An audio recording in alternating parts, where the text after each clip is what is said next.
E aí, pessoal, tudo bem? Seguinte, tem muita gente com dificuldade sobre Bitcoin, sobre começar a sua primeira carteira, né? Muita desinformação, às vezes o pessoal complicando o que deveria ser fácil. Eu estou aqui para tentar ajudar e fazer um tutorial simples aí para o pessoal. Esse tutorial aqui é meio que um guia comprimido, né? Ou seja, eu vou ensinar as coisas. Fica muito mais complexo do que isso, porque o Bitcoin é em si complexo, mas esse tutorial básico aqui tem mas para condensar as informações e para colocar as pessoas já para trabalhar na prática e não ficar na teoria, né? A comunidade acaba às vezes inventando, sei lá, 20 vezes um jeito de fazer a mesma coisa e o pessoal fica perdido. Então esse tutorial aqui é mais o básico, mas é um tutorial prático. Então a gente vem do entendimento do Bitcoin razoável até a prática de fazer a sua carteira com Tails e Electron. Eu vou explicar mais ou menos o que é cada um. Então, ó, esse tutorial aqui tem a função de ser um guia básico, né, sobre Bitcoin. As informações foram simplificadas para o iniciante. Eu tenho conhecimento que o sistema é mais complexo do que isso, né? E às vezes até o pessoal vai, de repente, nos comentários, falar, ele falou isso, mas era aquilo, mas assim, isso aqui foi feito basicão, né? Depois, com o tempo, você pode ir aprendendo sobre o Bitcoin e entendendo um pouco mais, mas no começo é mais ou menos isso. Então vamos lá. Então, aqui já na segunda página, né, o que é o Bitcoin, né? O que ele tem de diferente, por que o pessoal fala tanto? Bom, o Bitcoin é a primeira moeda praticamente totalmente digital, né? E a impressão dela é finita, como vocês podem ver aqui. O que isso quer dizer? Isso quer dizer que não tem muita inflação, porque um dos motivos que acontece com a nossa moeda atual é que ela, como a impressão dela é infinita, o governo acaba imprimindo, imprimindo, imprimindo, isso vai gerando inflação e desvalorizando a moeda. Então, né, totalmente descentralizado, impressão é finita, apenas 21 milhões de bitcoins serão minerados, né, até, se não me engano, 2140. Né, o Bitcoin é uma criptomoeda não lastreada. Né, o seu valor decorre principalmente das oscilações da economia e lei de oferta e procura. Ou seja, ele não está ligado a ouro, a outro tipo de moeda. Ele é uma moeda por si só e lastreada nela mesma. Né, o Bitcoin não precisa de lastro, pois o próprio ativo possui característica de escassez. Ou seja, como a impressão dele é finita, ele nunca vai ser impresso que nem maluco que nem os governos fazem, entendeu? Já diferente da moeda atual. A moeda atual é centralizada, enquanto que o Bitcoin é descentralizado, e aqui vocês podem ver mais ou menos como é que funciona, né? Os governos, bancos e tudo, ele praticamente a ordem sai de um lugar para outros lugares, ou seja, totalmente em um ponto só fixado. Já o Bitcoin ele é descentralizado, então você tem nodos de Bitcoin em outros países, você pode, né, você não está preso num lugar a um governo que uma pessoa pode simplesmente cortar a sua conta. Você está aí meio que no mundo todo, já que no Brasil se você fez alguma coisa de errado e o governo quiser bloquear sua conta, você não tem mais acesso ao seu dinheiro. O Bitcoin não funciona assim. Né? Ele é meio que imbloqueável, por assim dizer. Então, moeda atual, o dinheiro, né, o nosso real, o dólar, enfim, ele é centralizado, né, e ele fica seguindo ordens de bancos e governos. Então, se o governo fala que aumentou o preço, vai aumentar o preço. Se desvalorizar, desvalorizou. O governo que dá o preço dele. Então a moeda atual é chamada de fiduciária ou fiat. Quando vocês forem procurar sobre Bitcoin, o pessoal vai falar que é pagamento em fiduciária ou fiat, é isso, seria o nosso dinheiro do dia a dia. É uma moeda sem lastro e metal ou valor intrínseco. Portanto, ela só possui valor porque o governo, a economia e as pessoas em geral atribuem valia à moeda fiduciária. Mas não porque ela por si só apresenta algum valor. Ou seja, quem coloca o valor nela é o governo. Então, o governo controla quanto sobe e quanto cai. Não é o povo, não é o próprio mercado, né? O governo. Se o governo achar que tem que baixar, baixa. Se o governo achar que tem que subir, sobe. E a impressão dele é infinita, ou seja, imprimindo infinitamente você gera inflação e gera por si só a desvalorização. Tanto que a maioria dos países aí tem alguns trilhões de dívidas, né? O Brasil se não me engano, tem 6 trilhões e os Estados Unidos tem 11 trilhões. Por quê? Porque eles vão imprimindo. Ah, não tem dinheiro, Papai Noel, vai imprime, depois a gente vê. E assim vai. Então vocês dêem uma procurada, né? O que gera inflação, como gera inflação, que isso acontece. Então, mais ou menos nesse sentido. As vantagens do Bitcoin, né? O Bitcoin dificilmente vai ser confiscado, porque ele tá na on-chain, né? Está na blockchain. Você pode carregar com ele, diferente do dinheiro normal, ou seja, se você tiver sei lá, um saco cheio de dinheiro, você não vai poder sair do aeroporto. Se você tiver 20 quilos de ouro, você também não pode sair do país, vai ser muito difícil. Uma dica, uma você poderia sair seria ter cartões e tudo, porém, tá, né, você está sujeito ao governo ir lá e bloquear os seus cartões também. Então, de certa forma, nesses três aqui, você está dependente do país que você está. Se você estiver na Venezuela, você não consegue sair com um saco de dinheiro que você tem, ou eles vão bloquear a sua conta se você tiver cartão, e com ouro, então, ou qualquer coisa desse tipo, metal, nem se fala, você dificilmente vai sair. Já com Bitcoin, você pode, não pode ser confiscado, você pode carregar com você, porque vão ser 12 palavras mais uma palavra adicional, né, uma senha adicional, e ele não desvaloriza porque é finito. Então, são essas vantagens. Se você precisar sair do país, você pode carregar o que você tem de dinheiro em Bitcoin. Já aqui fica meio difícil, você fica dependente do governo, né? Então, o nosso dinheiro hoje em dia é confiscável e bloqueável, né, pelo governo e instituições. Desvaloriza pela manipulação dos governos, que é a inflação, e não é como carregar com você em grandes quantias, né? Se não me engano, é 8 mil dólares ou 8 mil reais que você pode levar em dinheiro, né? Passou disso aí, você vai ter que pagar para o governo alguma coisa e tal. Então, as características, né, do Bitcoin. Então, o Bitcoin, a rede principal dele, chama on-chain ou blockchain. Ela é uma rede um pouco lenta para você fazer transações, né, e tem as taxas médias e altas, né? Existe uma maneira de você verificar quanto que está saindo para fazer uma, né, fazer uma transferência nesse site aqui, ó, mempool.space.pt. E no caso você clicando aqui, são essas taxas aqui, ó. Então, taxa sats por bytes, ou seja, quantos bytes tem a sua transação, ele vai fazer vezes isso aqui. Então, no momento, ó, 12 sats, não está tão alta, mas normalmente o comum era 6 e 7, agora aumentou um pouco depois do halving, né? Isso aqui é sendo o blockchain sendo minerado aqui, o bloco sendo minerado ao vivo, né? Então, voltando lá. Então, essa rede principal, existe o Bitcoin, rede on-chain ou blockchain também chamada, e ela é uma rede lenta, às vezes demora 10 a 20 minutos uma transação, então é meio complicado, depende das prioridades, como vocês viram lá no mempool. Quanto mais você pagar, teoricamente, mais rápido seria a transação. Né? Ou seja, aqui às vezes fica bem mais alto, fica, sei lá, 50, aqui 20, 10 e 8. Então isso daqui é a prioridade alta para fazer a transação, prioridade média e prioridade alta. Por incrível que pareça, está tudo igual, mas normalmente fica bem diferente. Isso aqui muda diariamente, tá? Então é a rede principal. Existe uma outra rede secundária chamada Lightning. Essa Lightning, né, dependendo do provedor, você não tem rastro, né? Esse rastro eu vou explicar um pouco mais para frente, mas são informações como CPF, informações que o governo pode pedir para você e que de repente as corretoras também pedem, né? Que é um dos motivos porque as pessoas não gostam muito de comprar em corretora, né? Você fica com o governo fica com todos os seus dados.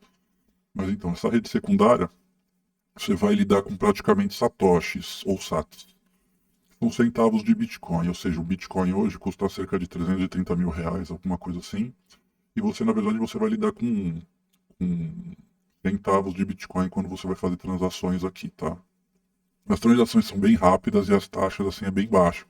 Quase irrisório, assim, você, sei lá, você vai pagar quase nada para fazer uma transação, enviar esse dinheiro para alguém, ou até mesmo enviar esse dinheiro para a blockchain, que seria a rede principal do Bitcoin, certo? Então isso é muito importante que você saiba. Na maioria das vezes você vai ter bastante dinheiro aqui num aplicativo Lightning. Depois que você juntar bastante dinheiro, você vai mandar para on-chain, para a rede principal, que é onde fica os bitcoins, por assim dizer, o seu dinheiro. Um bitcoin hoje na verdade sempre vai ser, né, 100 milhões de sats, ou seja, 100 milhões de sats igual a um bitcoin. E aí tem uma rede também secundária, eu poderia até chamar de terciária, que é a rede Liquid. Essa rede Liquid, também dependendo do provedor, você mantém sem rastro, né, sem lastro no governo, ou seja, sem CPF, sem informações pessoais. Essa rede Liquid, ela é rápida também, a mesma velocidade que praticamente da Lightning, é quase que instantânea. E você não paga praticamente também nada para transações, é muito barato. Mas só que essa rede aqui, ela está mais ligada à conversão de moedas, ou seja, aqui você meio que está lidando com Bitcoin, ou seja, tem o Bitcoin e tem os sats, que são centavos de Bitcoin. Nisso daqui é um pouco diferente porque você está lidando com outras moedas para depois converter para Bitcoin ou SATs. Então vou dar um exemplo. Existe uma moeda chamada USDT, que seria uma moeda digital do dólar. Então o que vai fazer? Você vai comprar meio que você vai comprar dólar, aí você vai passar nesse aplicativo e depois nesse aplicativo você vai transformar ela em SATs ou você vai conseguir mandar para Bitcoin, mas você compra o USDT, que depois você converte, você vai pagar um pouquinho nessa transação e aí você vai poder mandar para on-chain, mandar para Lightning ou para outra pessoa, inclusive. E tem o DPix. O DPix é praticamente a mesma coisa ligado ao real, ou seja, uma moeda digital em real de 1 para 1. Então, por exemplo, você comprou um DPix, você comprou um real. Você comprou um SDT, você comprou um dólar. E por que que isso é usado? Por que que isso existe? O que acontece? Quando você compra, por exemplo, o DPix, que seria um real para um real, né? Ou seja, você compra uma moeda digital, você não tem ganho de capital. Isso serve para você, por exemplo, na hora de você fazer, né, o seu imposto de renda anual. Ou seja, você vai colocar que você não teve ganho de capital e não tendo ganho de capital, você não paga imposto. Então, é uma forma meio que poderíamos dizer de você mascarar, ou até, de certa forma, não vou usar a palavra burular, mas dentro do sistema, uma maneira de você usar o sistema a seu favor. Vamos colocar dessa maneira. Então, você compraria um real por um real, não tem ganho de capital, e transformaria isso aqui em satoshis para depois mandar para a blockchain, que seria a rede principal. Então vamos lá. Bitcoin, a rede on-chain, rede principal, onde vão ficar os bitcoins, o dinheiro que você mandar guardado, tudo bem. Lightning, você tem centavos de Bitcoin. E a rede Liquid são para conversões de moeda. Tá? Dá para você fazer outras coisas aqui e tal, mas vamos tentar manter no básico, tá? Então vamos lá. Uma parte que todo mundo não sabe explicar, principalmente os youtubers, eu acho que eles complicam as coisas e não facilitam às vezes. Então vamos lá, Bitcoin, onde é que ele fica guardado? O Bitcoin, ele não fica guardado em pendrive, ele não fica guardado no celular, ele não fica guardado nas passphrases que você vai fazer mais para frente para você gerar a sua carteira, tá? O Bitcoin, ele fica na blockchain ou na on-chain, online, tá? Não existe como você guardar Bitcoin dentro do seu celular ou dentro do seu pendrive. Se você perdeu o seu pendrive, você não perdeu os seus Bitcoins, tá? Você vai perder o acesso aos Bitcoins, mas os seus Bitcoins não estão lá. Os seus Bitcoins estão aqui na internet, dentro da rede de Bitcoin, tá?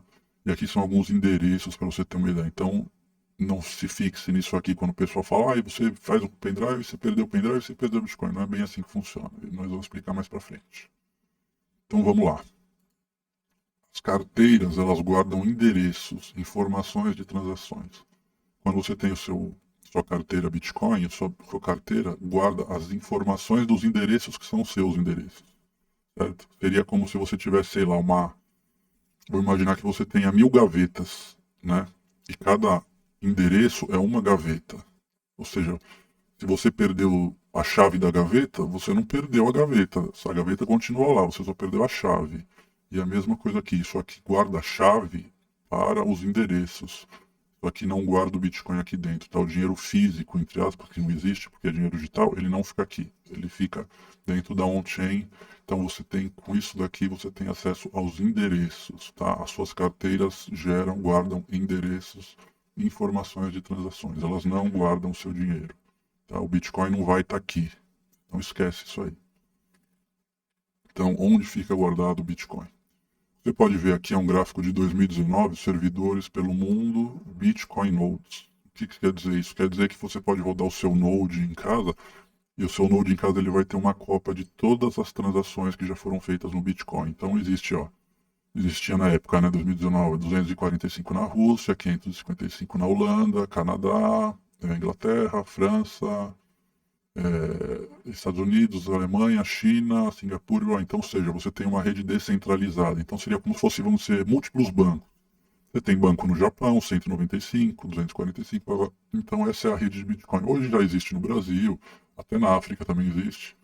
Então esse daqui está meio desatualizado, mas é só para você ter uma ideia. Aqui vamos supor, aqui você tem o Bradesco só tem aqui, e tem o Banco Central do Bradesco, que eu não sei onde fica, mas deve ficar aqui né, em algum, de repente, São Paulo, e eles vão espalhando para o Brasil inteiro. Já aqui não, no Bitcoin você tem no mundo inteiro. Então vamos supor que explodiu o Brasil, Você consegue acessar os bitcoins do Canadá, de outro lugar ou de qualquer outro país que você tenha internet, tá? Lembrando que os blocos são calculados em tempo real nesse site, lá o mempool, que é esse aqui. E esse aqui é o bloco sendo minerado, tá? As taxas, ó, aumentou um pouquinho agora, 14, 15, estava tudo 13, tá?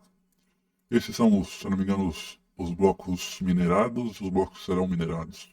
Se eu não me engano é isso. Então aqui, ó, mempool, aqui é os blocos sendo minerados, então aqui, lembra, os bitcoins ficam guardados na internet, tá?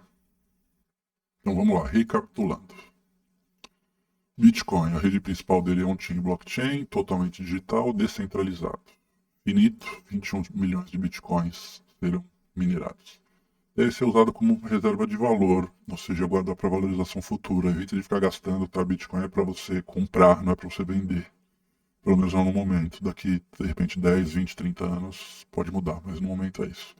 Não fica guardado em pendrive, fica online na blockchain, lembra? Pendrive ele guarda as informações das transações, ou seja, os endereços, mas não o Bitcoin por si próprio.